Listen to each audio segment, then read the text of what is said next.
And ఇప్పుడు షర్మిల కూడా మొన్నటి వరకు వైఎస్ జగన్ ని దూషించింది.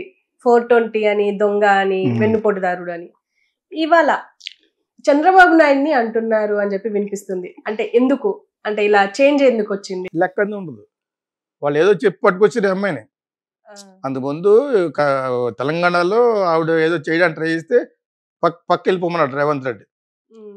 నీకు అంత సీన్ లేదు ఇక్కడ, నువ్వు కొంచెంసేపు ఆంధ్ర అంటావు, కొంచెంసేపు ఇది అంటావు, కొంచెంసేపు వైఎస్ఆర్ పెట్టినట్టు, ఇవన్నీ మాకు వద్దు, నీ వల్ల మాకు నష్టం తప్పితే లాభం రాదని చెప్పేసి నోరు మూసారు ఇక్కడ. అర్థమైంది ఇప్పుడు. సో నీ వల్ల మాకు ఒక సీట్ రాదు సరి కదా, నువ్వు మాకు వద్దు అనేసాడు డైరెక్ట్గా. కట్ చేశారు. కట్ చేసి హైకమాండ్ నుంచి చెప్పించారు మూసుకోమని. మూసేసుకుంది ఆవిడ. ఇప్పుడు అక్కడికి వెళ్ళి నువ్వు రా, మీ అన్నయ్య మీద నువ్వు కూడా ఇచ్చేయని ప్రొవోకేట్ చేసింది చంద్రబాబు నాయుడు, ఒక బోగట్ట.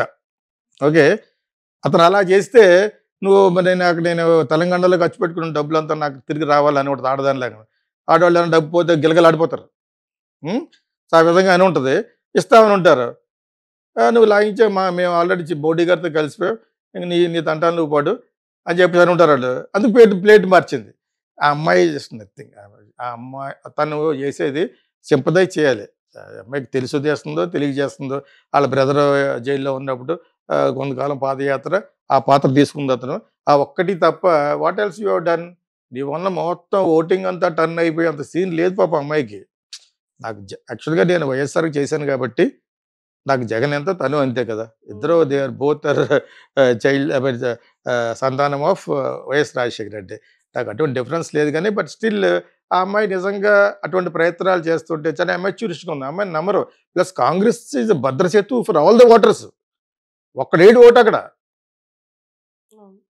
అది అంతే. చంద్రబాబు నాయుడు కూడా ఎందుకేరంటే 10 years వాడుకోండి క్యాపిటల్గా అంటే నువ్వు ఒక రోజు కూడా వాడుకోలేకపోయావు. ఓట్ ఫర్ నోట్కి దొరికితే ఇతను భయపెట్టేశాడు కేసీఆర్. అతను కొన్ని కక్ష తీర్చుకోవడం కోసం వెళ్ళిపోయాడు. అతను వెళ్ళలేదు, ఇక్కడే ఉన్నాడు. అమరావతి క్యాపిటల్ కావాలి, ఎందుకు కావాలి ఎన్ని తెలియదు అక్కడ కూర్చునే వాళ్ళకి. నిజంగా అమరావతి నేను ఎందుకు against, it's also part of Andhra Pradesh. బ్యూటిఫుల్గా ఇంకొక సిటీ తయారవుతుంది. What Jagan is telling is Amaravati, Kurnool and Vizag ఉండాలంటే why are you so adamant?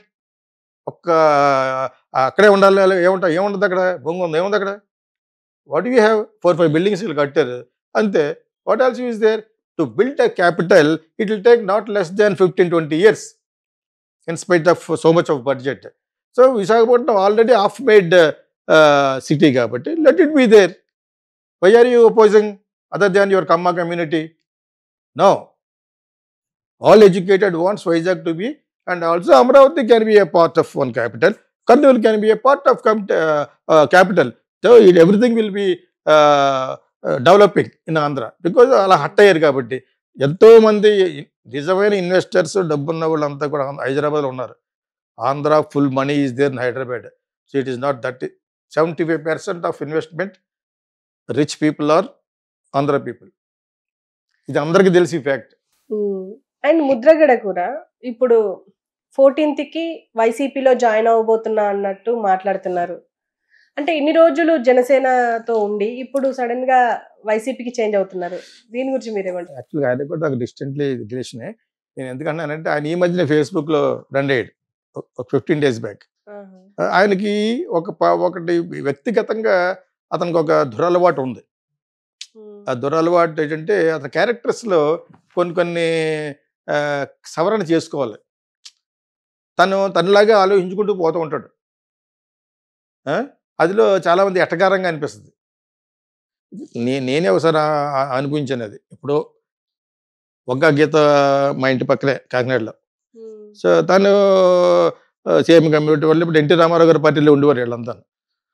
Ramarao గారి పుట్టినరోజు వచ్చినప్పుడు నా ఇంటికి సడన్గా కారు వేసుకొచ్చి అక్కడికి వెళ్దామని చెప్పేసి ఎవరో తెలుగుదేశం వాళ్ళు ఎవరో అన్నారు. సో వెళ్ళి ఆయనకి దండ వేస్తున్నాం అన్ని చోట్ల స్టాచ్యూస్ వేస్తున్నప్పుడు వాట్ ఐ ఫెల్ట్ వాజ్, ఈయన ఒక విచిత్రమైన వ్యక్తిలాగా ఉన్నారు. ఈయన మాట్లాడే ధోరణి. బట్ అదర్వైజ్ ఇదే కాపు ఉద్యమానికి బాగా పాటుపడిన మంచి వ్యక్తి. అండ్ వాళ్ళకి రిజర్వేషన్ వస్తే చాలామంది బాగుపడతారు అనుకునేవాళ్ళు. అన్నీ చేశాడు. కానీ ఆయన ఏమనుకుంటాడంటే ఏదో విధంగా ఆయన చెప్పిన అభిమతాన్ని వాళ్ళు ఫాలో అయ్యేవాళ్ళు కావాలనుకుంటాడు. అలాగే ఈ రోజుల్లో ఎవరు ఉంటారు, నువ్వు వస్తే నీకు ఇంత బెనిఫిట్ కావాలంటే ఆ బెనిఫిట్ వాళ్ళు ఇవ్వగలరా లేదా చూస్తారు.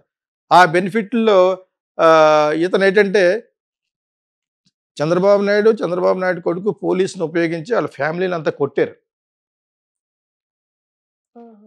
దీని మీద నేను చాలాసార్లు చెప్పాను. అసలు నైతికంగా చంద్రబాబు నాయుడు దగ్గరికి వెళ్ళే అవకాశం లేదు. ఏదో విధంగా అతన్ని ఓడిపోవడం కోసం చూస్తాడు. కానీ పవన్ కళ్యాణ్ కూడా కలవడం వల్ల కాపు కాబట్టి రావయ్య నిన్ను చీఫ్ మినిస్టర్ చేస్తామంటే నేను అవలేనండి బాబు అని అతను అంటున్నాడు.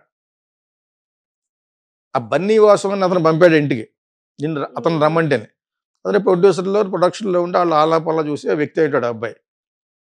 అక్కడ ఒక చోట హట్ అయినట్టున్నాడు ఎవరు బుద్ధగడ పద్మనాభం గారు. సో యాజ్ ఇట్ ఈజ్ గానే ఆయన ఒక కొంచెం ఎక్సెంట్రిక్ మ్యాన్, చెడ్డవాడు కాదు, కొంచెం ఎక్సెంట్రిసిటీస్, కొంచెం ఒక రకమైన ఏంటి ఉన్మాదం ఉంది ఆయనకి. అతను చెప్పినట్టే జరగాలి, అసలు స్వార్థం ఉండదు. ఆయన డబ్బులే ఆయన పొలమే అమ్ముకుని ఇప్పటి వరకు వచ్చాడు. నేను నా ఫస్ట్ ఫిల్మ్ చేస్తున్నప్పుడు మినిస్టర్ ఎన్టీ రామారావు గవర్నమెంట్లో చాలా మర్యాదస్తుడు, ఇంటికి వెళ్ళి చాలా మర్యాదగా చూసే వ్యక్తి ఎవరన్నా ఉన్నారంటే ముద్దగడ పద్మనాభం గారు. కానీ ఆయన పర్సనల్ వైషమ్యాలు కొన్ని ఉన్నాయి, అవి జరగాలనుకుంటారు. స్వార్థం కాదు, మళ్ళా నాకు ఇలాగ ఇచ్చే, నాకు ఇన్ని సీట్లు ఇచ్చే, నాకు ఇన్ని కోట్లు ఇచ్చే అని కూడా అడగడు. So what ever it is. కాకినాడలో ఉన్న దూరంపూడి చంద్రశేఖర్ రెడ్డి కూడా నాకు బాగా చిన్నప్పటి నుంచి తెలుస్తున్నాను. అతనుతో రాయబారం చేసి వైసీపీ అవకాశాన్ని వాళ్ళ పక్కకి బలుచుకుంటే ఇటు కాపుల్లో కొంత బలం తగ్గుద్దని వాళ్ళ స్ట్రాటజీ ప్రకారంగా వెళ్ళడం తప్పేమీ లేదు. నన్ను పంపించారు, మాట్లాడారు, రాయబారం చేశారు. రేపు 14th ఎప్పుడో వచ్చి కలుస్తాను, డెఫినెట్గా జాయిన్ అవుతాను అన్నట్టుగా ఫైనల్ కన్ఫర్మేషన్ ఇచ్చారు. వితౌట్ ఎనీ కండిషన్స్, ఏ కండిషన్ లేకుండా ఆయన ఇచ్చారు. యాక్చువల్గా బుద్ధపట్టు Padmanabham is all out for Kapus. Okay, అటువంటి వ్యక్తి ఇతను చేతులారు ఎందుకు పోగొట్టున్నాడంటే చంద్రబాబు నాయుడుకి ఇష్టం లేదు ఇతను రావటం, ఇష్టం లేదు రావటం. నువ్వు చంద్రబాబు నాయుడు కలవటమే ముద్దగడ్డ పద్మనాభంకి ఇంట్రెస్ట్ లేదు.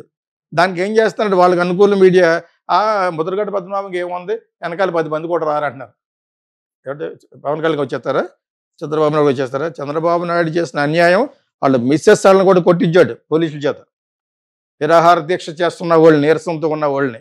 చంద్రబాబు నాయుడు కొడుకు కూడా ఉన్నాడు. వీడు ఫోన్ చేసి ఏ అథారిటీతో డిఎస్పీతో మాట్లాడతాడు.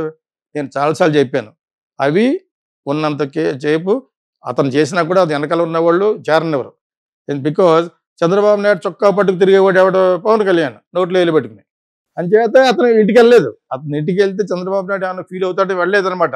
అతను రావడం అతనికి ఇంట్రెస్ట్ లేదు. ఏదో విధంగా అతను కాపుల్లో బ్యాట్ చేయడం కోసం వాళ్ళ మీడియా ఎల్లో మీడియాని ఉపయోగించుకుని ట్రై చేస్తున్నాడు. ఇప్పుడు ఈ మధ్యన ఒక 4-5 రోజుల నుంచి ముద్దగడ్డ పద్మనాభం ఉన్న ఫాలోయింగ్ పవన్ కళ్యాణ్కి లేదు. హి హస్ డన్, ప్రాక్టికల్గా చాలా చేశాడు అతను కాపు కమ్యూనిటీకి.